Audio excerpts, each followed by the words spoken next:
Hi everyone, my name is Zarihun Traore. I'm an account manager here in eToro. I've been here for 2.5 years, and I'll be presenting my client Reinhardt. He's been with us for over 2 years, and I have him as my client for over a year now. So basically, Reinhardt has been a popular investor, which is basically a category that we give clients that have been trading in a certain way with a very consistent result, where basically they adhere to certain requirement, and Reinhardt fit that category. So basically, me as an account manager, I have the option to basically explore different market, forex, and also stock, and also cryptocurrency. So I'll be asking certain questions, Mr. Reinhardt, in trying to understand his strategy and how he's been consistent with his result, and hopefully also give us some answer on how you should also move forward. All right, Reinhardt, so tell me a little bit about yourself. Hi, Zoe. Thanks for the opportunity. Yeah, so like you mentioned, I've been joined eToro, I think, in the middle of 2016. And yeah, it's been a fantastic experience ever since then. Loving the platform, loving the social aspect of it. And yeah, the markets have been good to me so far. It's been going well.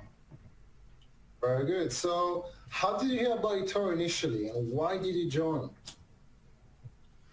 Well, I was looking for a way to invest in US stocks from a South African point of view. The options are quite limited. From a traditional investing perspective, brokers, the fees are quite high, and it's a little bit inaccessible. So I was looking online for a different way, and came upon eToro, and yeah, they just made it incredibly easy, accessible, very low fees, because you can trade CFDs, made it very easy, so you can spread a little bit of money over a lot of shares, a lot of stocks to build up a portfolio that's good for risk. And yeah, it's incredibly easy to use. The user experience is great. The look and feel, fell in love with it immediately. And like I said, the social aspect has it's been great. So very happy with founding eToro. I'm happy to hear that. So what made you decide to become a popular investor?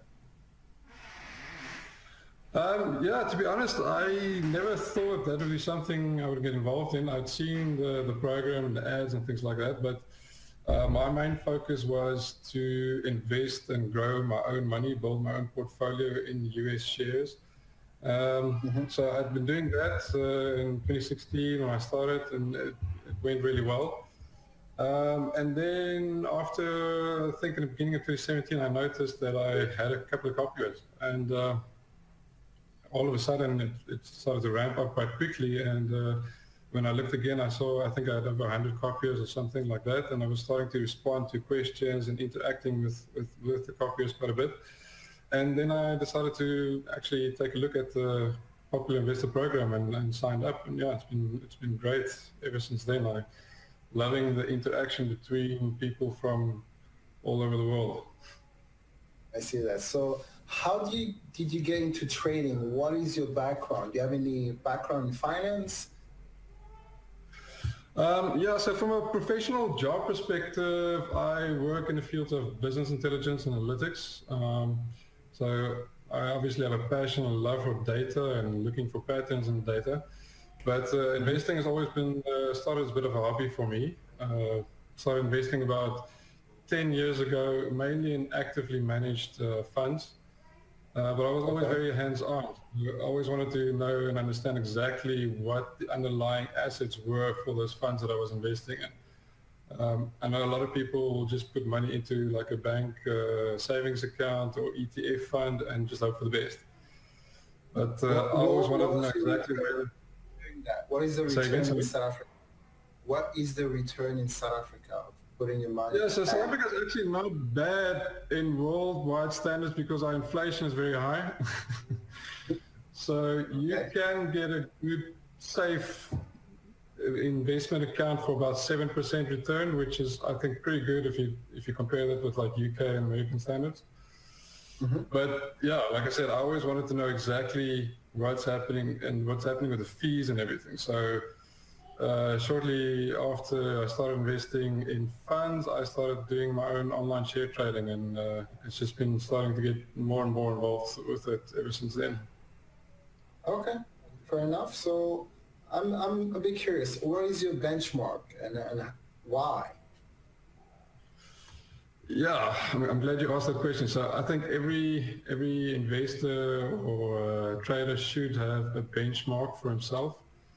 I obviously studied and I work in technology, so I invest mainly in technology stocks. It's something I understand and products I actually use and have a keen interest in. So because of that, I like to use the NASDAQ 100 index as a benchmark.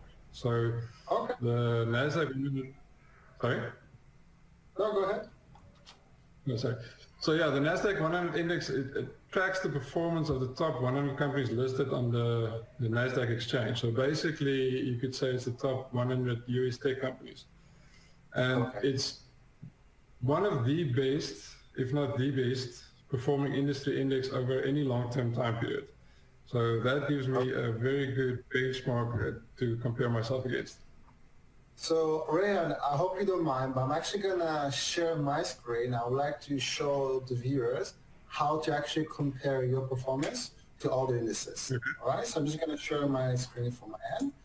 Okay, I'm also gonna show client in case they wanna copy you or they wanna copy someone else, how they can actually compare the person performance compared to other market or other benchmark.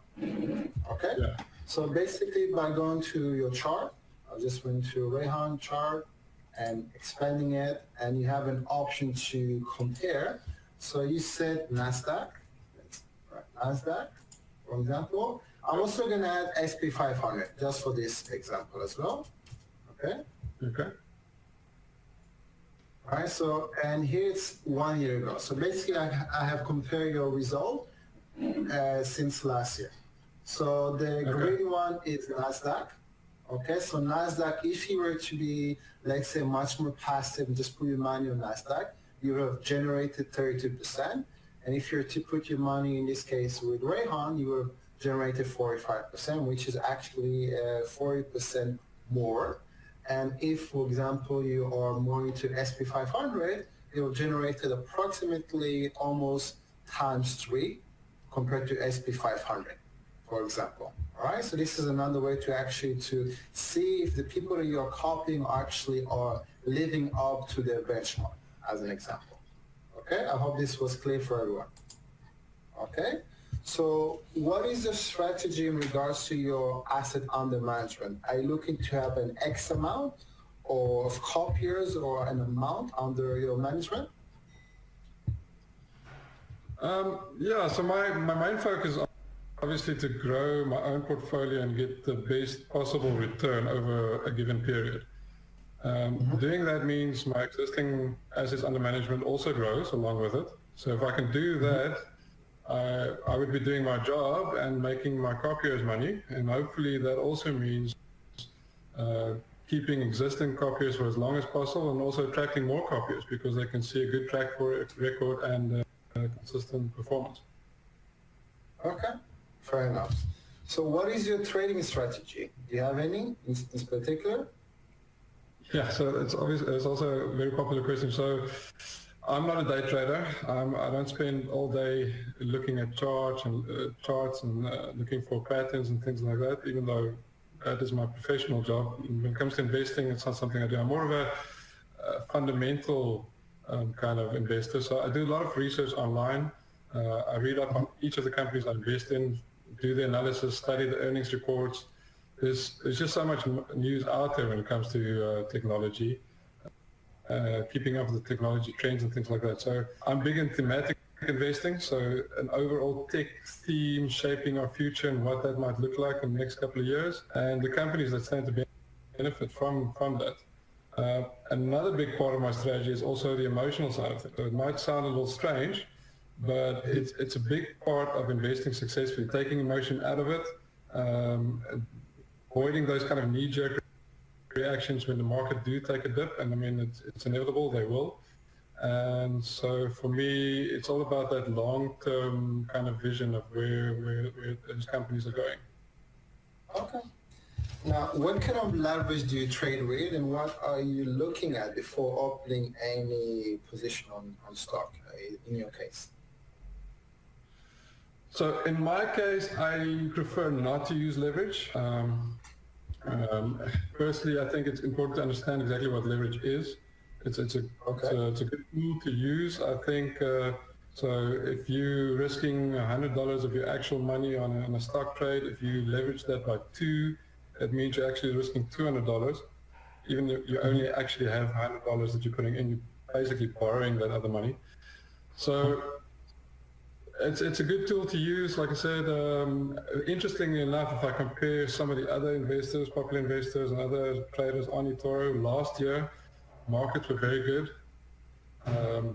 Some of the returns from those other investors were phenomenal. Mine was, I would say, not bad, at something like 30 or 40%. This year, not a bad year again, but it's been very volatile. So I've noticed with a lot of people using leverage, they've actually struggled this year. So for me, it's a bit of a safer bet. So another example I can use, if something happens, say a stock, let's call it Netflix dips for 10%. If I use leverage even by ×2, that means I'm down 20%. Not using leverage, I can sit back, I can wait it out. I know and believe in the company I'm investing in. I know it will recover. But if you're using leverage, you've got to be a little bit tricky. So I prefer not to. But you know, it's a good tool to use if you know what you're doing. Okay, fair enough.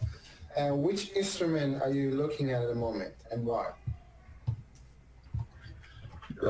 So I'm sure if you've been copying me or following me, you probably know that my favorite stock is NVIDIA. They're the guys that make the GPUs, the graphics processing units. So they probably mainly known for their gaming graphics cards. But like I said, for me, a theme in my investing is specifically artificial intelligence. So there's something that NVIDIA has been pioneering. There's a lot of companies that's putting a lot of investment into this, like Amazon and Google and Facebook. But I think the company that's starting to benefit the most out of this is NVIDIA. The reason for this is everybody, all those companies I just mentioned, are actually using NVIDIA's graphics cards to do the deep learning, the AI, building the platforms on NVIDIA's platforms, their graphics processing units and their driverless car systems and things like that. So I think NVIDIA is a great tech stock to watch going forward in the future, and it's already done very well for me in my portfolio.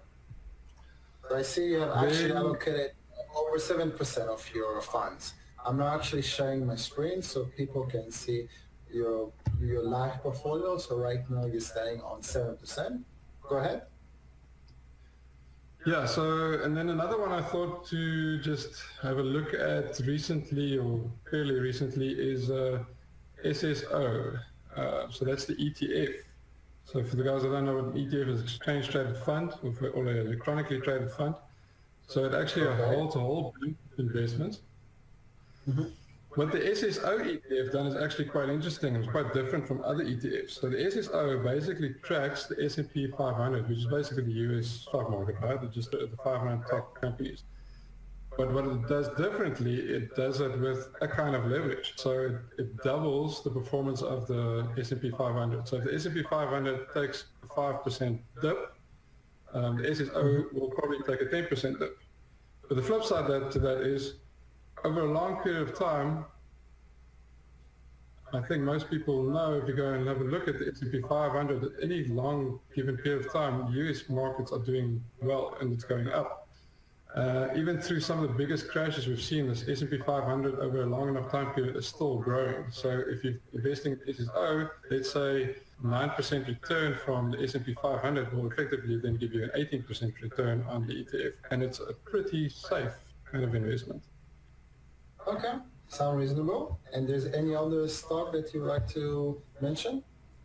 Another one I've been getting a lot of questions about is something like TripAdvisor. Okay. What is that? Not so much a technology stock, more in the travel, or obviously they're a platform online, so also fall in tech category. But what's interesting in the way that TripAdvisor has been performing, last year they had a lot of issues with trying to convert from online just a review site to an actually booking site. So you can actually now book your holiday accommodation things on their website. In doing that conversion, they struggled a little bit to get the systems going, and they took a bit of a dip.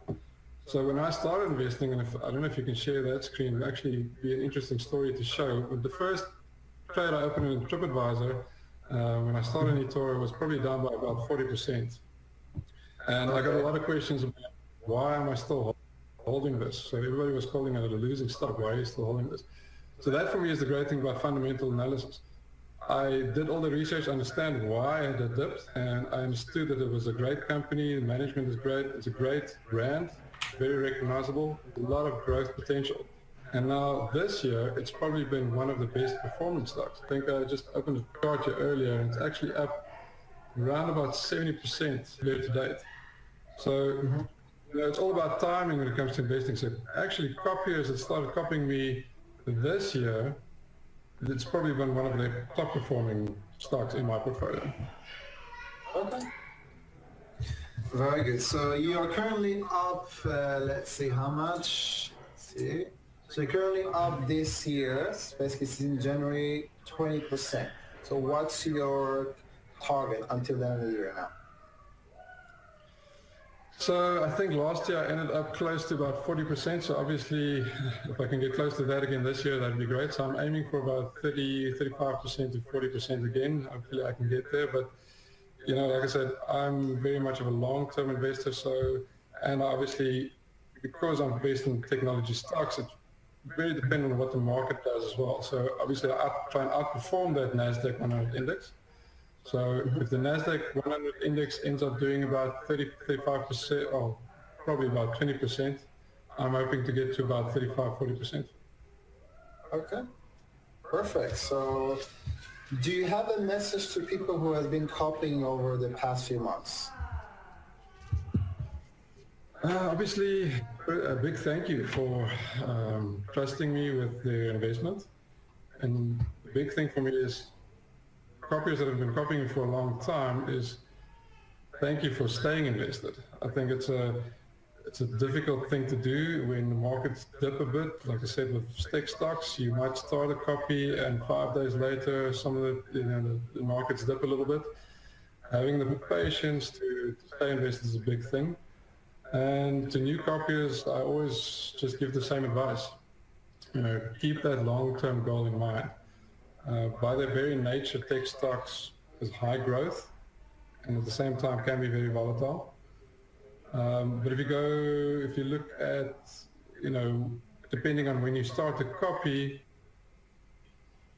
you could be down 5% in a week's time, but over any given period of time, and that when you looked at that chart earlier, just staying invested is probably the best advice I can give for new copiers. Okay, perfect.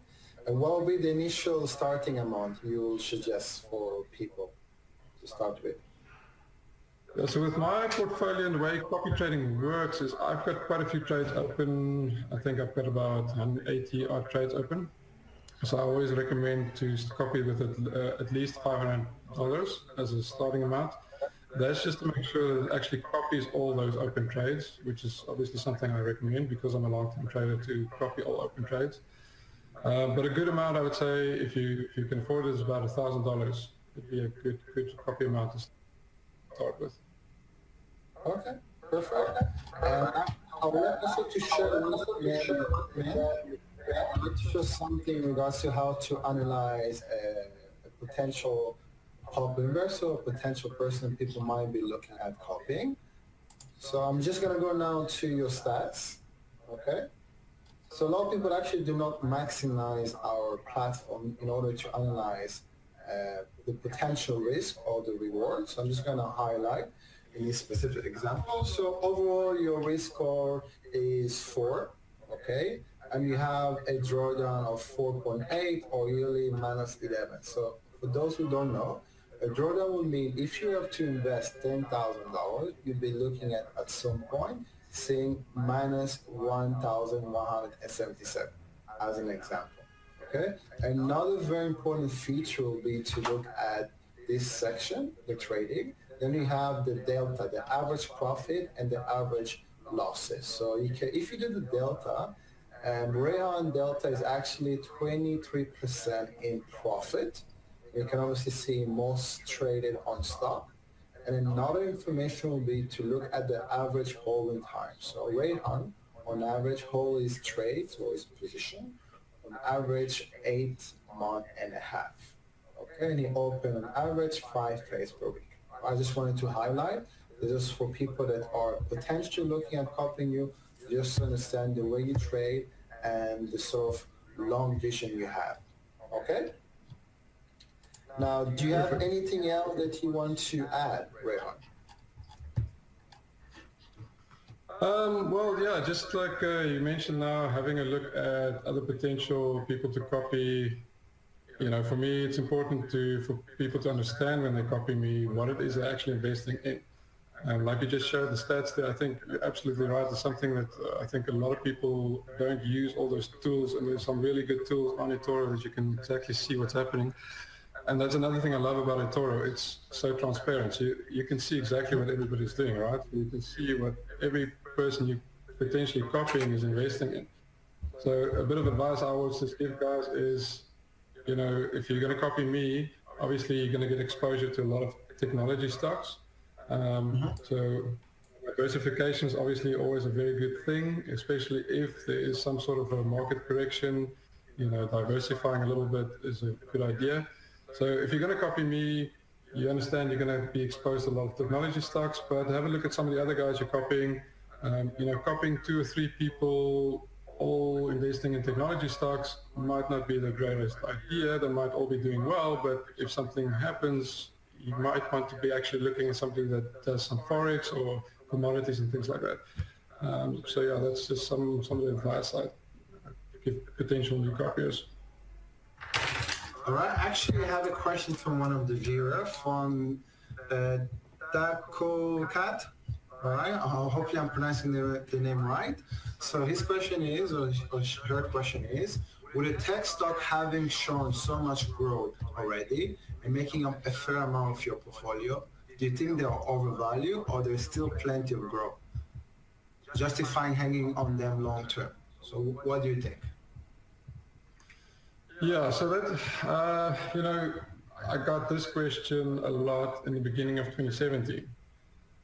So at the end of 2016, sorry, everybody was saying, you know, tech stocks are way overvalued and it's bound to be a huge correction in 2018, 2017, end of 2017. So yes, it can happen, but for me, I'm actually showing now your screen to see. I'm showing my screen just for people to see how your portfolio performed in 2016. So when people basically asked similar question regarding to the tech industry. So lucky for you and lucky for the market was in your favor. So obviously you did the right holding. So exactly. So the market might not always be in your favor. And there's been some times, if you look at that stats you're showing at the moment, there's been some months, especially I think it's April, it can be a bit tricky, and that's where that whole patience and emotion thing comes into it. So, you know, it's having that knee-jerk reaction by, oh no, this looks like a big crash, take my money out. You know, if you go and look at the stats, even during some of the biggest market crashes we've had, I'm talking about 2007, 2008, if you had invested just before that market crash and then taking your money out and then try to time the market and put it back in. So kept your money in, invested right before the big market crash, just kept your money, you would have recovered everything by, I think the stat says about end of 2010, beginning of 2011. So obviously that's a long-term threat, but the fact is, just shows you that even during one of the biggest crashes, if you're just patient and you don't make an emotional decision, the stock market is still one of the best places to put your money. So getting back to your question about, you know, tech stocks being overvalued, go and look at some of the earnings reports we've seen now. It's now earnings season again. Those companies are still coming out with some fantastic earnings. So those businesses as businesses are doing phenomenally well. Google, massive company, stock earnings report came out yesterday, blew all the estimates away. The company is doing phenomenally well. Microsoft, one of the oldest, biggest tech companies we know, juggernaut, is still doing phenomenally well in growth. So they might be priced for perfection, I'd put it that way. So a lot of things you see a lot of happen in an earnings report. If you look at the Netflix one, for example, because it's so highly valued, it's priced for perfection. So when Netflix missed their subscriber estimates, I think they estimated about 7 million or 6 point something million new subscribers, and they actually got 5. The Netflix stock took a big dip. It's not because the business is not doing well, because it's got a lot of high expectations. But the expectations are there for a reason, because these companies are doing things and making the products and services that we live in this technological age where in the next 5 years, the demand for these products and services is still going to be there. I know it's a long-winded answer, but I hope it kind of answers your question. It did. Hopefully it did. And actually from the same user has another question. As a long user criteria. Say again, sorry, it was breaking up there. As a long-term investor, what is your criteria for taking profit? Okay, that's a good question. So I actually get that question quite a bit. So people often say, if they look at my portfolio, you'll see that a lot of the trades are in green, so in profit, and a lot of them on high profit percentages. So I often get that question about why you're not taking profit or closing some of these trades.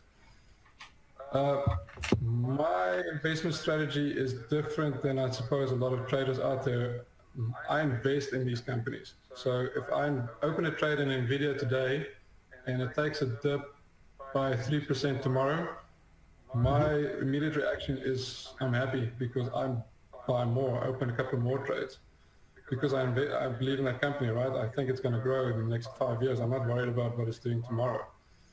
So the only time I actually close trades is when, like today or yesterday, the market is doing very well. Some of these stocks are hitting their all-time highs. And then what I like to do is just close some of those trades to generate some free cash in the portfolio, so I can redistribute that into some other trades. So I do this to also manage the risk. So another thing that's interesting to understand is, take a company like NVIDIA, for example. It's grown so well that it's actually the allocation, the weighting of it in my portfolio is growing so big. So the risk is actually getting a bit big for me to have it all in one company. So I actually close those trades to redistribute into other stocks.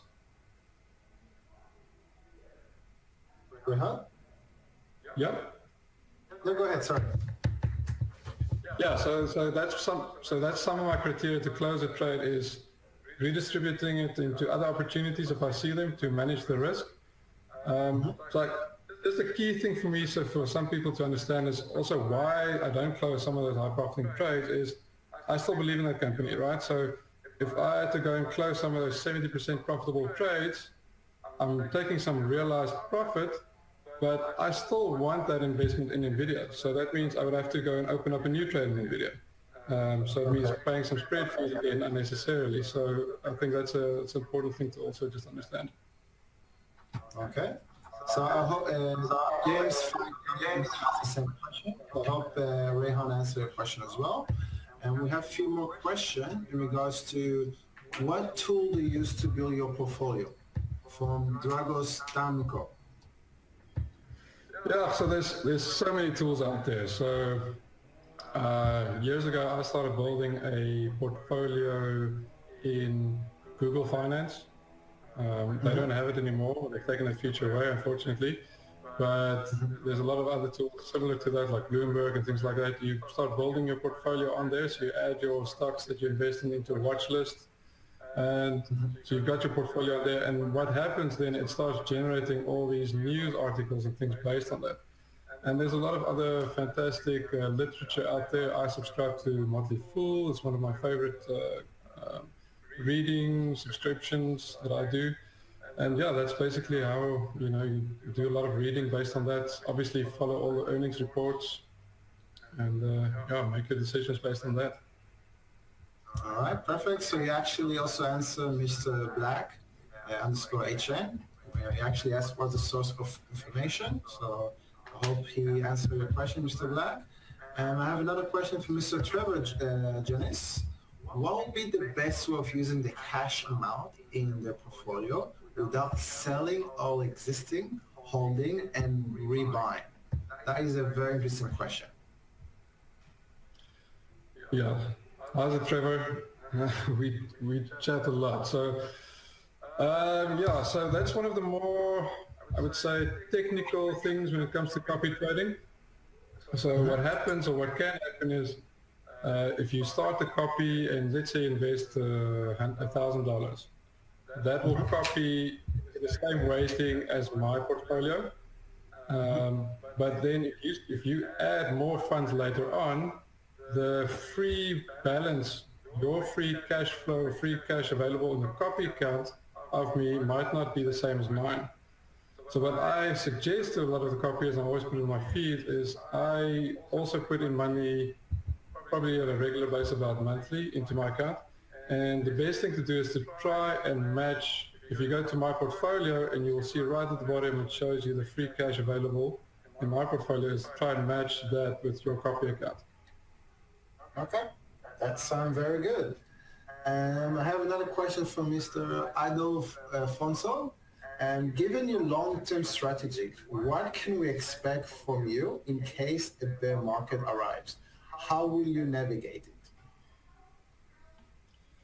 So yeah, I actually wrote a post about this a while back, and for me, the key thing is, like I said, is not panicking, is staying invested. I use a strategy that I also advise a lot of people to use, which is called dollar cost averaging. So what that means is you really... Say again, sorry? Sorry, go ahead. My bad. Sorry, so yeah, so what that basically means is you add money into your investment on a regular basis. So say, for example, Netflix goes up by 10% next month. Next month you buy a few shares in Netflix at a higher price. The next month it falls by 5%. And then you reinvest and you buy another couple of shares in Netflix at a reduced price. So even if a big market crash happens, the main thing for me is to reinvest in the portfolio, stay invested firstly and reinvest. So that might not sound like the best strategy, but if you actually go and look, there's been some research done on this. So if you go and look at, and I'll use that example of 2007, 2008 again. If you invested, let's say $100,000 in the beginning of, end of 2007, just before the market crash. Like I said earlier, if you just stayed invested, did nothing else, at the end of 2011 or beginning of 2011, you would have recovered all your money, break even. So not fantastic. You've lost 2 years, you've lost a bit of money. You'd have to stay invested. But here's the secret, here's the key thing. If you had, after that big market crash, put in an extra 1% of your initial lump sum, and you did that monthly after the crash, you'd actually break even 2 years earlier. So that's not bad, right? So you've recovered now everything within 2 years and broken even. This is the kicker. If you did 5%, so people say, you know, why would you put more money into a crashing market? But that's the best thing to do.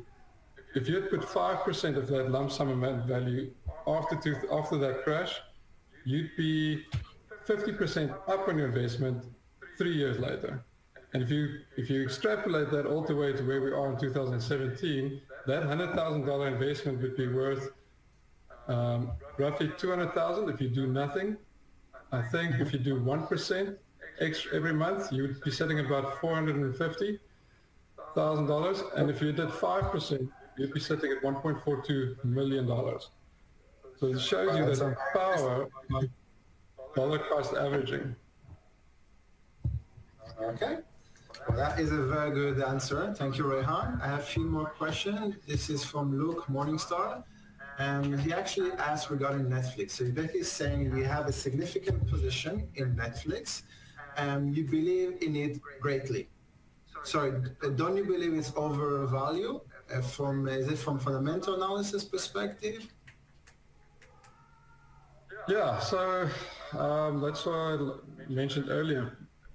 I think Netflix was up about 100% year to date this year alone. Yeah. That's phenomenal, right? That's crazy, 100% in 1 year.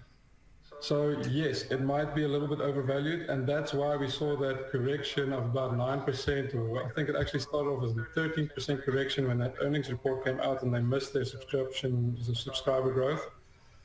Soon after that, they immediately recovered about down 5%, I think, when the markets opened.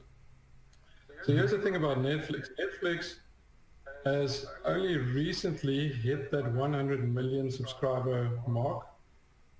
The total broadband, so internet, fiber connections and things, is only really starting to get bigger and bigger worldwide. So as we all know, Netflix is now in over 100 countries, and a lot of those countries are only just now starting to get broadband internet connections. So the potential market for more streaming viewers subscribing in the future there's still a lot of potential on Netflix. On top of that, Netflix is a big thing for Netflix, and where they're dominating at the moment is their original content. They're spending a lot of money into producing their own shows, their own movies, and this is giving them an absolute market dominance going forward in front of any of those other streaming services. Okay. So obviously I can tell you've done your research. I'm happy to hear you've done your research. You can actually able to answer with a lot of information about your current position. I'm actually having a few more questions from Lucia Coetzee. Okay, so this question will be the last one. Okay, so what criteria do you take into consideration when you choose a stock? Do you consider the company culture or only performance? Yeah, so company culture is a big one for me. If you go and look at Glassdoor, they give you a ranking of how many people appreciate the CEO ranking they give us. So that's a big thing, is company culture, right? Working for a good company is going to be a company that performs well. So that's a big thing. A big thing for me is, like I said, looking at those technology trends. That's going to be the big technology drivers in the future. For me, a big one, I think I've mentioned this a couple of times, is artificial intelligence. We had the whole internet revolution from about 1997 to 2007. The next decade, from 2007 until 2017, was all mobile. And I honestly believe the next decade is going to be AI. Companies investing big in AI, companies like Amazon, Google, Facebook, and like I said, one of my favorites, NVIDIA. Driverless cars, things like that.